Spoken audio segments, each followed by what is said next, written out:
Bismillahirrahmanirrahim. Alhamdulillahi rabbil alamin. Wa bihi nasta'in ala umurid dunya waddin. Wassalatu wassalam ala al-mab'uthi rahmatan lil alamin. Nabiyyina wa habibina wa qudwatina Muhammad ibn Abdullah wa ala alihi wa sahbihi wa man sar ala nahjihi wa ihtada bihadihi wa istanna bisunnatihi ila yaumiddin, amma ba'du. Muslimin dan muslimat, para jemaah sekalian, alhamdulillah, syukur kita kepada Allah Azza wa Jalla kerana dapat meneruskan bicara kita dalam hikayatun, dalam hakaza ashu ma'al Quran. Demikianlah orang-orang dulu hidup mereka dengan Al-Quran. Jadi bagaimana cara mereka berinteraksi dengan Quran, bagaimana cara mereka mengambil manfaat daripada Quran, bagaimana cara mereka meraih hidayah petunjuk Al-Quran. Sebab Allah Ta'ala telah sebut kepada kita dalam surah awal surah Al-Baqarah, Bismillahirrahmanirrahim, Alif Lam Mim, Zalikal kitabu la raiba fihi hudan lil muttaqin. Mana Al-Quran itu menjadi petunjuk bagi orang-orang yang bertakwa. Al-Quran menjadi petunjuk bagi orang yang bertakwa. Jadi orang yang bertakwa, dia akan cari jalan hidayah dia, petunjuk dia daripada Al-Quran, bukan daripada kitab-kitab yang lain. Kitab lain, hadis, tafsir, itu yang nak memahami Al-Quran. Maksud saya kitab lain itu bukan kitab Islam. Seperti duk cari dalam kitab-kitab falsafah, dalam kitab teori sana, teori sini, semua tu teori-teori saja. Tetapi yang kita ini adalah kitab wahyu daripada Allah Azza wa Jalla. Allah Ta'ala yang menciptakan manusia, Allah Ta'ala yang menjadikan manusia, Allah SWT yang menciptakan manusia. Dia tahu apa yang sepatutnya dibuat. Anda teringat satu analogi yang selalu disebut oleh sebahagian daripada tuan-tuan guru kita, rahimahumullahu ta'ala, al-amwat minhum, dan Allah Ta'ala jaga beri kesihatan kepada yang masih hidup, dan berakhirnya kita semua dengan husnul khatimah. Mereka mengatakan, buat satu analogi yang simple. Dia kata kita ni macam kita beli kereta. Kita beli kereta Toyota, beli kereta Nissan, kereta Malaysia, kereta Proton, apa saja. Sudah pasti engineer yang buat kereta itu lebih tahu tentang apa keperluan kereta itu. Kereta ni kena buat apa? Apa dia, yang minyak dia macam mana? Dia punya alat-alat ganti dia bagaimana? Jadi kita, itu analogi yang mudah untuk manusia di atas dunia ni. Jadi kita dengan Allah Azza wa Jalla, Allah yang menciptakan kita, sudah pasti Allah yang mengetahui apa yang diperlukan oleh manusia dan apa yang manusia ini menakutkan manusia daripada melakukan perbuatan yang salah di sisi agama, yang tidak patut dibuat sebagai seorang manusia di atas dunia. Maka Allah SWT telah berikan kepada kita akal yang kita boleh berfikir, yang kita boleh menerimanya sebagai orang yang waras, orang yang baik. Tapi kadang-kadang manusia dia rasa dia cerdik daripada Allah. Sebab itulah dia tak mahu terima undang-undang Islam. Kerana itu dia tak mahu terima hukum hakam Islam. Sebab mereka lebih rasa undang-undang yang dibuat oleh orang lain, dibuat oleh orang putih ke, dibuat oleh siapa, orang-orang yang ada atas dunia ni, itu dia kata lebih baik daripada apa yang ada di sisi Allah Azza wa Jalla. Maka itu orang yang tidak mencari hidayah daripada Allah. Baik para jemaah sekalian, sebagai perbincangan kita, sambungan kita kepada perbincangan kita dalam buku Hakaza Ashu Ma'al Quran. Dalam siri yang lepas kita tadabbur kepada ayat, bagaimana seorang itu dia tadabbur ayat yang ringkas, yang mudah. Saya contohkan semalam, iaitu tentang surah Al-Ikhlas. Kita nak tadabbur surah Ikhlas. Kenapa kita diminta supaya baca surah Ikhlas ni sampai berapa kali satu hari? Pagi, petang, malam, nak tidur, selepas solat. Jadi surah ini bukan dibaca sebagai jampi serapah. Yang duk jampi-jampi entah apa benda tu, jin jamalang sana sini, itu orang baca pun tak tahu apa makna. Tapi yang kita baca Al-Quran ini, tujuan besar kita untuk apa? Untuk memahami, menghayati, kerana itu ia diulang. Sama juga dengan surah Al-Fatihah. Kenapa 17 kali? Yang rasminya kita kena baca Al-Fatihah dalam solat kita. Dalam solat fardu, dalam solat sunat, lepas solat, apa saja keadaan pun Al-Fatihah semua. Tujuan apa? Kalau sekadar nak ambil berkat saja, itu tidak diturunkan oleh Allah Azza wa Jalla untuk dibarakahkan semata-mata, tapi tidak dinafikan keberkatan Al-Quran itu, sehingga kan ada sahabat yang diminta untuk ruqyah, dia guna Al-Fatihah, itu pun sudah menyembuhkan. Tetapi penyembuhan sebenar Al-Quran duduk di mana? Duduk wasyifa'un lima fis sudur. Al-Quran itu syifa, menjadi penyembuh, menjadi penawar kepada semua keadaan. Sama ada penawar kepada hati atau penawar kepada fizikal. Tapi fokus utama Quran itu penawar kepada hati, sebab itu yang menjadi penilaian mahattatun nazar, menjadi orang panggil paksi yang Allah Ta'ala nak tengok pada hamba dia ini, iaitulah tentang hati dia. Sama dia ikhlas atau tidak ikhlas, sama hati dia baik ataupun tidak baik, ataupun hati dia menerima apa yang telah diperintah oleh Allah Azza wa Jalla, atau masih lagi ragu-ragu, maka hati yang menjadi mahattah an-nazar. Baik, cerita kita pada kali ini iaitulah tentang bagaimana Al-Quran itu mengubah gaya hidup seorang manusia yang bertadabbur Al-Quran. Jadi seorang pengkaji yang kata la yamur syai'un ala qalbil insan, tidak ada satu formula.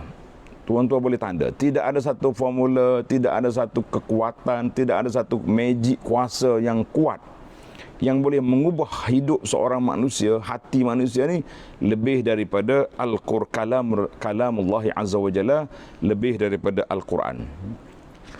Oh, dia kata, Ustaz, tadi dalam siri yang lepas kita sebut hidayah tu ada dua. Hidayatul Taufiq dengan Hidayatul Irsyad. Nah, Hidayatul Taufiq maknanya taufik daripada Allah Azza wa Jalla. Allah yang beri taufik, kita hanya memberi hidayah ataupun bimbingan. Maksud sayanya, apabila orang itu telah mendapat hidayah Allah Azza wa Jalla untuk mentadabbur Quran, untuk mengkaji Al-Quran, maka akan ada perubahan dalam jiwa dia, akan ada perubahan di dalam diri dia.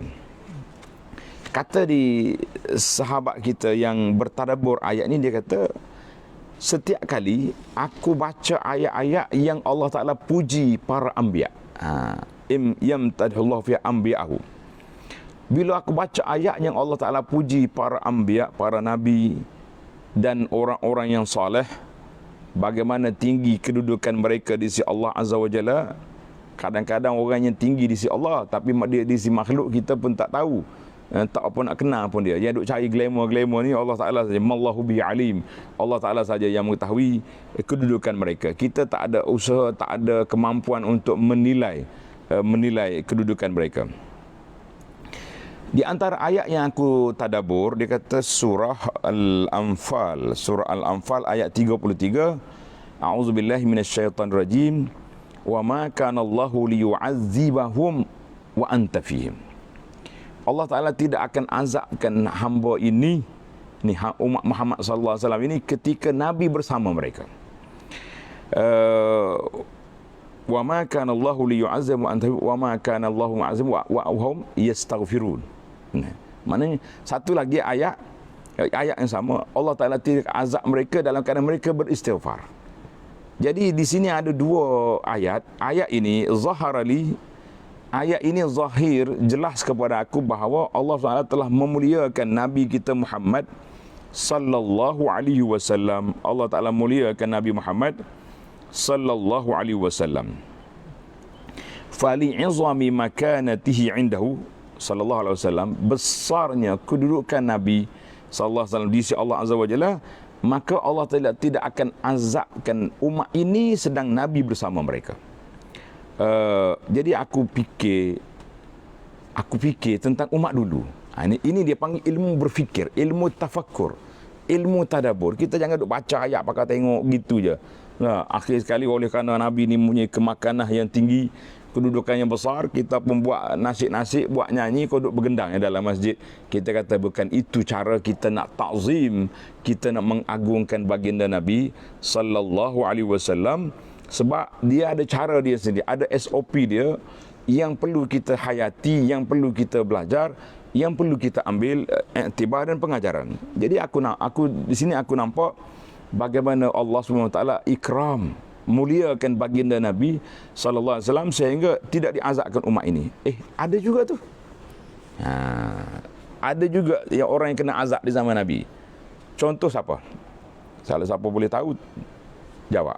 Tak tahu, kita tunggu jawapan. Abu Jahal. Bila Abu Jahal kena azab? Itu ayat ini boleh kita sambung dengan ayat wa ma arsalnaka illa rahmatan lil alamin. Wa ma arsalnaka illa rahmatan lil alamin. Kami tidak utuskan engkau ya Muhammad sallallahu alaihi wasallam kecuali sebagai pembawa rahmat kepada sekalian alam. Jadi macam mana kita nak kaitkan ayat wa ma kana Allahu liyu'azzibahum wa anta fihim. Allah Taala tidak akan azab umat ini sedang Nabi bersama mereka. Itu yang dikatakan rahmatul alamin. Berbezanya baginda Nabi sallallahu alaihi wasallam dengan nabi yang terdahulu.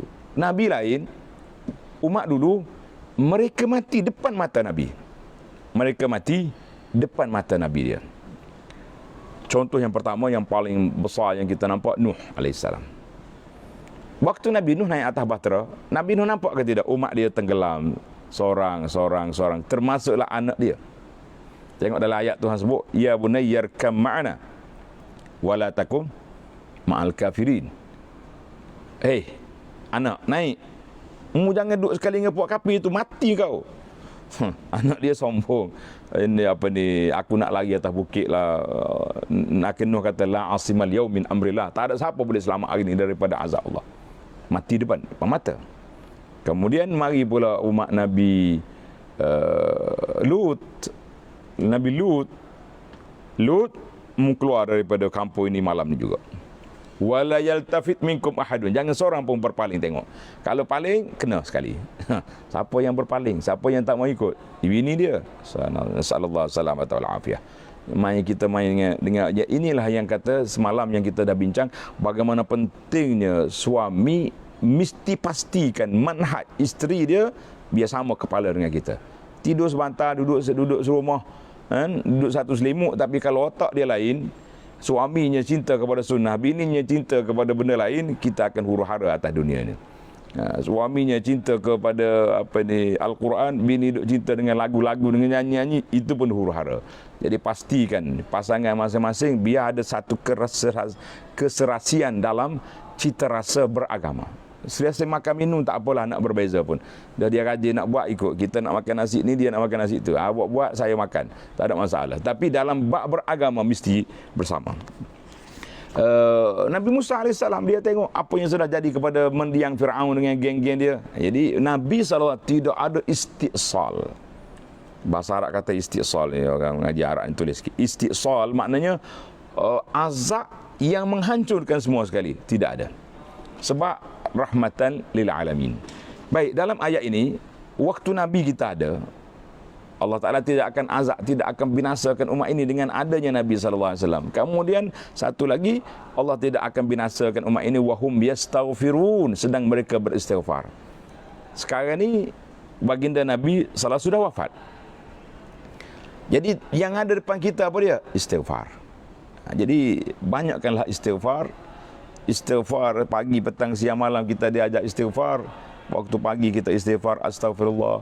Selepasnya solat terus kita istighfar. Kan dalam hadis Sauban, hadis yang diriwayat oleh Imam Muslim, baginda Nabi SAW apabila selesai daripada solat, Nabi kata apa? Astagfirullah, astagfirullah, astagfirullah. Jadi yastaghfirullah yazkurullah fi kulli ahyanihi, kata Aisyah radhiyallahu anha. Dan baginda Nabi SAW menyebut nama Allah Taala, ingat kepada Allah Taala fi kulli ahyan, dalam semua keadaan, dalam semua tempat, dalam semua keadaan, kecuali dalam al-kunah ataupun disebut dalam tandas, itu yang tempat dia tak zikir. Yang lain Nabi kita berzikir. Jadi tinggal depan mata kita satu lagi, iaitulah rahmat Allah Ta'ala kepada umat ini. Kedatangan Nabi SAW, tidak ada lagi kebinasaan seluruhnya, total. Tetapi masih ada ruang kita, iaitulah istighfar. Maka kita perbanyakkan istighfar.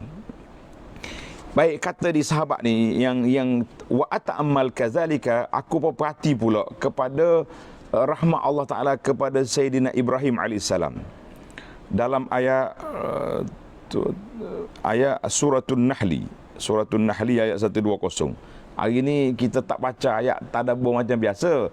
Kita akan pilih ayat-ayat yang kita nak ambil syahid ataupun nak ambil dia punya perbincangannya. Jadi aku baca ayat, dia kata inna Ibrahim kana ummatan qanitan lillahi hanifan wa lam yakun minal musyrikin.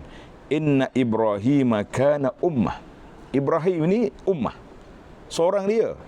Tuan-tuan para pelajar, kita ingat tak sejarah Nabi Ibrahim alaihi wa ala nabiyyina salatu wassalam. Ketika mula-mula Nabi Ibrahim beriman, berapa orang dalam kampung dia beriman? Dia je.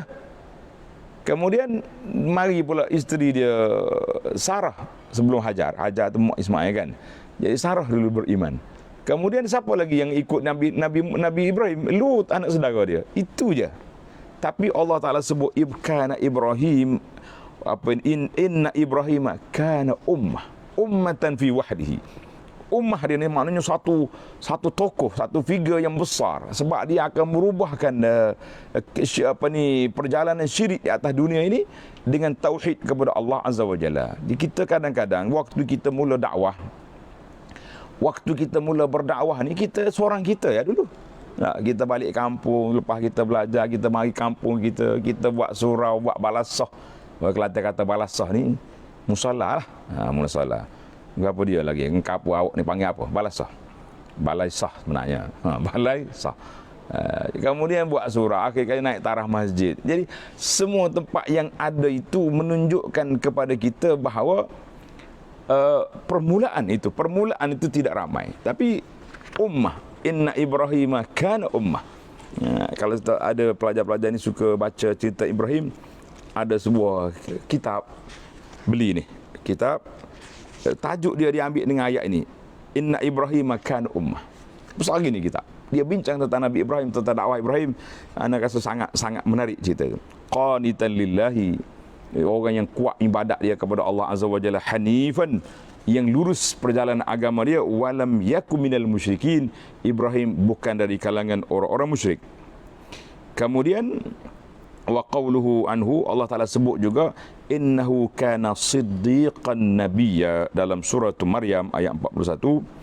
Maka itu di antara ayat tentang Nabi Ibrahim. Kemudian Allah Taala puji Ibrahim sebab apa? Sebab tegas dia dalam bidang tauhid kepada Allah Azza wa Jalla. Dalam bidang tauhid kepada Allah maka sangat tegas. Kemudian aku perhati pula, aku ni bukan saya baca cerita orang ni. Wa ata'ammalu aidan, aku perhati pula kepada firman Allah Taala tentang Sayyidina Musa alaihissalam. Wa ana akhtartuka fastami' lima yuha. Surah Taha ayat 13. Wa ana akhtartuka fastami' lima yuha. Aku pilihmu hai Musa. Dalam ramai-ramai Bani Israel itu Allah Taala pilih Musa. Ketika itu Firaun sedang gila mengamuk nak sembelih anak laki-laki, tapi Musa najah, selamat. Yang pelik, tuan-tuan perhatikan bagaimana wa ana akhtartuka, aku pilihmu hai Musa.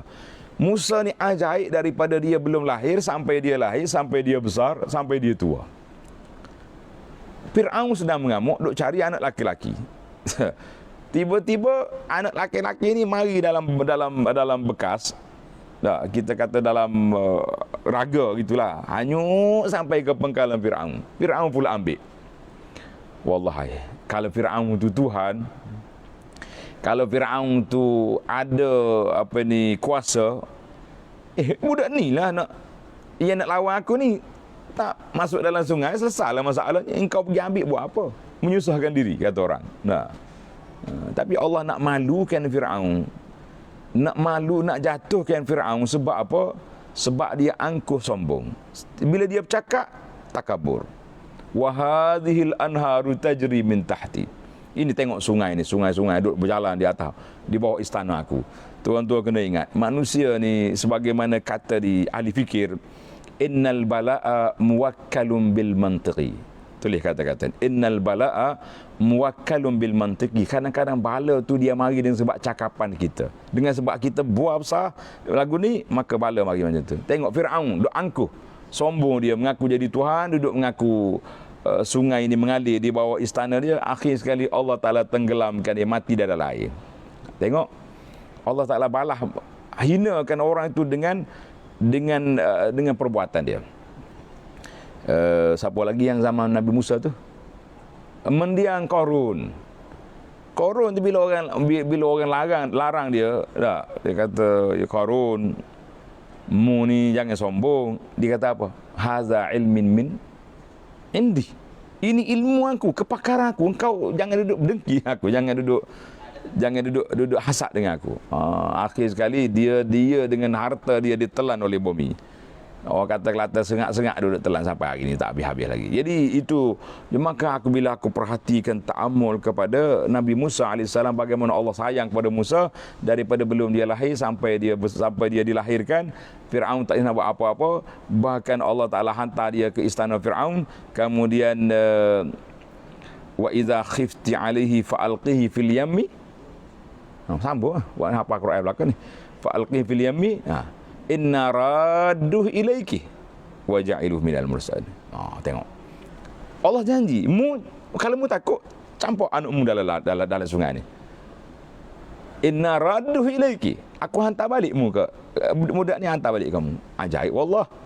Daripada musuh yang nak disembelih, dibelah dalam istana, dipanggil mak dia pula jadi juru tukar susu. Kita kata, apa lagi yang tak ada lagi benda ajaib dalam dunia. Kalau orang kata di antara ajaib dunia Firaun, saya kata la wa ajab minhu, lebih ajaib daripada Firaun itu apa dia? Wa ana ikhtartuka, aku pilihmu Musa. Bila Allah Ta'ala pilih, Allah Ta'ala beri satu jalan yang semuanya ajaib, perjalanan hidup Nabi Musa alaihissalam. Maka kata ni aku perhati pula kepada Ismail. Dalam surah Maryam ayat 5, wa kana 'inda rabbih mardiyya. Dia kata maka fama arwa. Jadi apa benda yang bila aku perhati tengok bagaimana kasih sayangnya Allah Taala kepada hamba-hamba dia, ma yang ba'isu fi nafsi. Jadi aku fikir dalam diri aku ni, wa kana 'inda rabbih mardiyya. Dia ni seorang yang diredai oleh Allah Azza wa Jalla. Jadi aku duk fikir sebagai seorang manusia, kita semua nak mencari keredaan. Betul tak? Bila kita duduk dengan mak ayah kita nak cari keredaan ibu bapa, kita buat baik, juru mak suruh apa, ayah suruh apa, kita buat. Kita nak cari keredaan siapa pula? Nak suruh suami sayang, cari keredaan suami. Kita yang suami ni pula nak suruh isteri sayang, cari keredaan bini nak apa, beli belaka. Nah, Allahu Akbar. Mari jauh-jauh pun pergi, sanggup jalan kaki pergi cari apa dia, pasar, kedai, sudah takut balik tak ada hadiah, marah ke bini, macam-macam cerita dah. Tapi yang kita paling besar sekali yang kita nak cari, wa kana 'inda rabbih mardiyya, kita nak cari keredaan Allah Azza wa Jalla, kerana itulah bila Allah Taala redha, kecillah ke manusia yang lain. Ini masalahnya. Yang dalam hadis itu satu, siapa dia mencari keredaan Allah, jadi manusia pula akan sayang pada dia. Tapi kalau saya keredaan manusia, mungkin dia akan dibenci oleh Allah Azza wa Jalla. Maka bila bertembung di antara dua ini, kita mencari keredaan Allah Azza wa Jalla. Jadi kata di sahabat ni, aku duduk fikir dalam hati aku, adakah manusia berfikir, bercita-cita lebih besar, nak mencari cita-cita dia lebih besar daripada nak mencari keredaan Allah Azza wa Jalla. Maka kerana itulah pada saat ini bila aku baca ayat-ayat Allah Ta'ala, kenapa Allah Ta'ala sayang kepada Nabi, kenapa Allah Ta'ala sayang kepada orang ni, semuanya kerana mereka taat, akur, tunduk kepada Allah Azza wa Jalla. Maka ketika itu saya berfikir, sampai satu malam hilang mengantuk, aku fikir, adakah perbuatan aku sekarang diredai oleh Allah? Adakah kalau aku mati hari ini aku diredai oleh Allah? Adakah kalau aku nanti di akhirat esok kita mendapat keredaan Allah Azza wa Jalla? Inilah yang menghilangkan mengantuk, dengan sebab dia berfikir. Jadi ada setengah orang ni lain, bila dia duk mikir takut ke neraka, tidur selalu dah. Sebab takut. Kita kata karut dia punya cara mikir. Bila orang yang soleh, bila dia teringat ke neraka, dia tengah tidur terlompat bangun. Siap dah ambil tempat tidur, bismillahirrahmanirrahim, tiba-tiba lompat bangun. Sahabat dia telis, takut, kenapa bangun? Dia kata, kaifa anam, bagaimana aku nak tidur sedangkan depan mata aku teringat ke neraka, yang aku punya bekalan belum cukup. Kita kata subhanallah. Orang lain takut tidur, dia takut tak boleh nak tidur. Baiklah, pada jemaah sekalian, kita ambil satu je lagi kisah. Kemudian mungkin kita ada bincang-bincang. Kisah kitanya dia kata seorang pensyarah dia ni dia mengajar kitab nahwu. Dia kata kulliftu bitadrisi, aku telah diberi tugas mengajar madah an-nahwu, subjek bahasa Arab, bahasa Arab, kepada pelajar-pelajar di kuliah fi jami'atin kaza, dalam jamiah yang adalah disebut nama jamiah, yang saya tak sebut-sebut lah. Yang pentingnya kita nak ambil cerita. Dan aku mula-mula mengajar, aku tengok budak-budak ni tak suka dengan ilmu nahwu. Ilmu nahwu ni kalau orang boleh menguasai, bijak. Anda ingat waktu kita belajar di pondok dulu, pondok ni dia ada kitab dia sendiri. Kita mula dengan Matan Al-Jurumiyah. Mula dengan apa? Matan Al-Jurumiyah. Lepas tu dia naik sikit, naik kepada Qatar. Kita naik aku. Yang tinggi sekali, yang paling kita rasa kalau orang boleh istiqamah hebat, kalau tidak pun dia lari. Iaitulah apabila jumpa dengan kitab Alfiyah Ibnu Malik. Alfiyah Ibnu Malik ni 1000 bait syair. Jadi ramai kawan-kawan kita dia tak baca Alfiyah, dia kata Alfayah. 1000 bait ni bukan senang abang. Oi, mau baca 1000 bait syair ni bukannya mudah. Jadi betul lah jadi Alfayah bukan Alfiyah. Tapi kalau orang boleh menguasai, dia hafal dia dan dia boleh faham, insya-Allah dia lughawi. Kalau boleh hafal separuh-separuh, mungkin dia akan jadi bahasa Arab kata batu kabari jadi laghawi. Seperti Nabi Musa kata kawan dia tu, innaka laghawiyyun mubin. Jadi kata Tok Syekh ni, pensyarah ni, dia kata budak-budak ni nampak macam tak apa berminat aja dengan bila mengajar ilmu nahwu enggak, macam-macam dia duduk buat kerenah macam-macam.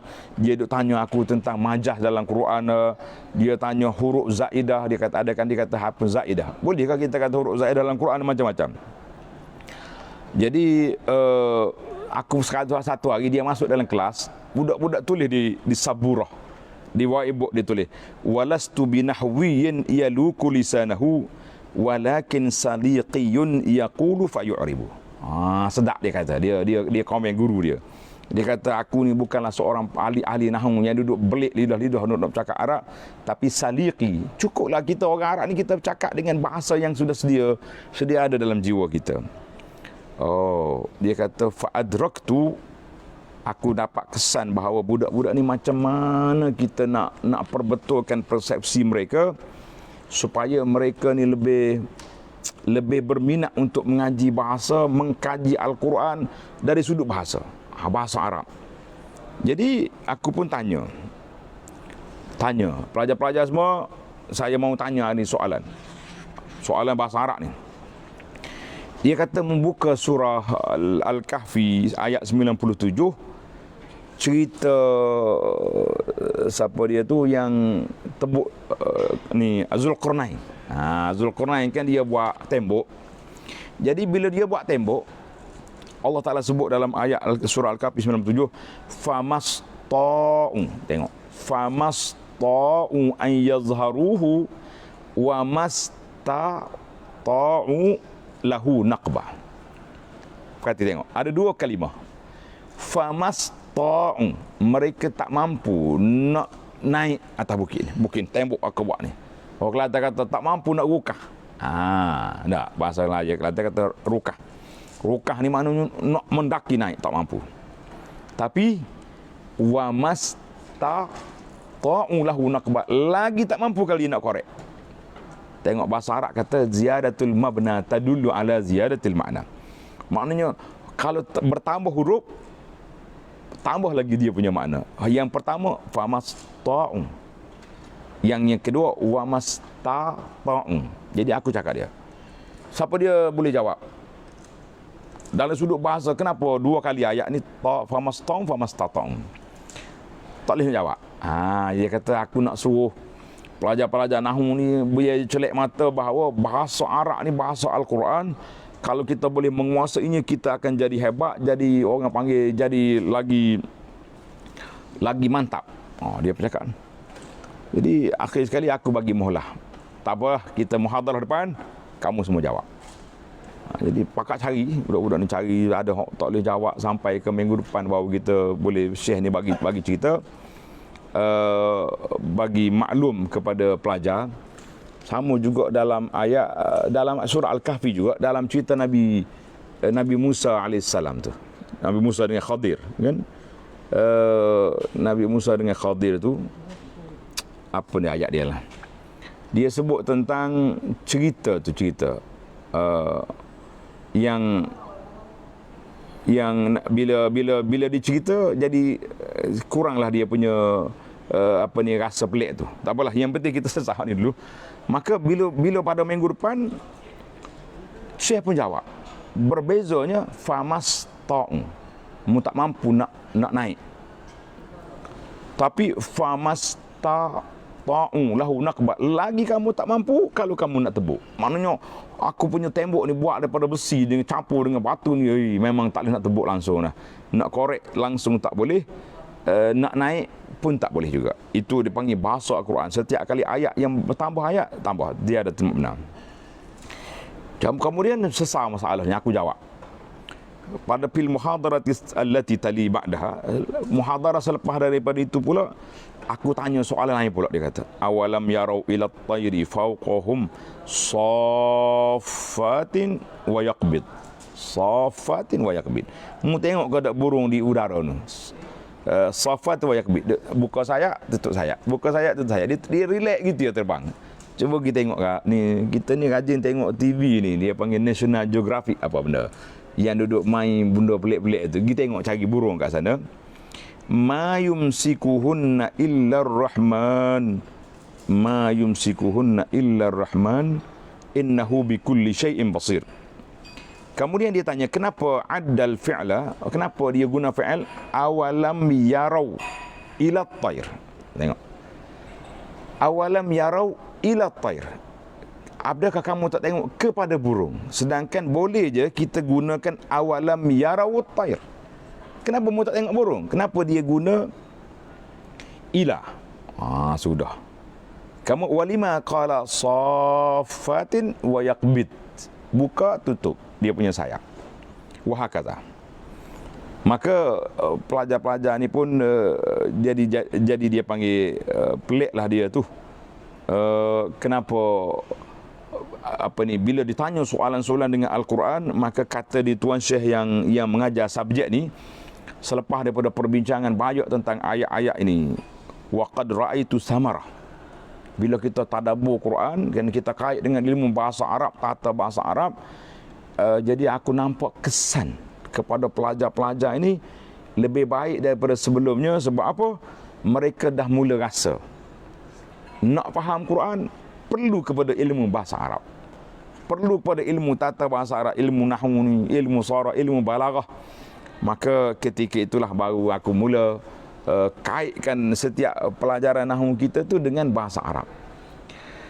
Ni kalau pelajar beli tengok, dia ada sebuah buku nama dia Mu'jamul lama kita sebut ni, yang ditulis oleh Antoine Dahdah. Nama apa bahasa Arab tu? Dia lama-lama tak sebut ni, dia lupa. Ada buku bahasa Arab. Antoine Dahdah ni kolonel orang putih, kafir dia. Tapi dalam pelajaran nahwu yang dia bawa dalam buku ni, ayatul Quran, semua istisyhad dengan ayat Quran, Kita kata Masya Allah, Tabarakallah. Ruginya dia beristisyhad dengan ayat Quran, tapi dia sendiri pula tak beriman dengan Quran. Kita orang Melayu ni pula ambil Quran, baca Quran, tapi sayangnya kita tidak memahami Al-Quran. Jadi cerita kita hari ini menyentuh tentang bagaimana nak tackle, kaifa naksib, bagaimana kita nak tarik pelajar-pelajar kita ni biar dia berminat dengan Al-Quran, biar dia berminat dengan tadabbur Quran, mungkin melalui al-lughah. Di sekarang ni macam-macam sahabat-sahabat kita buat dah. Pelajar tafsir perkata. Perkata. Apa lagi? Pelik-pelik lah ni. Belajar tajwid. Belajar tu belajar. Yang pentingnya tujuannya nak suruh orang minat kepada Al-Quranul Karim. Jadi tamatlah cerita kita pada kali ini. InsyaAllah kita akan sambung lagi cerita yang lain-lain pula dalam siri yang akan datang, insya-Allah. Selagi ada rehlah, jadi kita akan baca kitab ni. Tamaknya rehlah, kita akan balik kepada tafsir pagi kita yang selalu kita baca itu, insya-Allah. Mudah-mudahan Allah Ta'ala selamatkan kita di dunia. Allah Ta'ala campakkan dalam hati kita ni cinta kepada Quran, cinta untuk memahami Quran, bertadabbur Quran, kemudian kesan daripadanya cinta untuk beramal dengan Al-Quran. Subhanakallahumma wa bihamdika asyhadu an la ilaha illa anta astaghfiruka wa atubu ilaik. Wa sallallahu ala nabiyyina Muhammadin wa ala alihi wa sahbihi ajma'in walhamdulillahi rabbil alamin. Wassalamualaikum warahmatullahi wabarakatuh.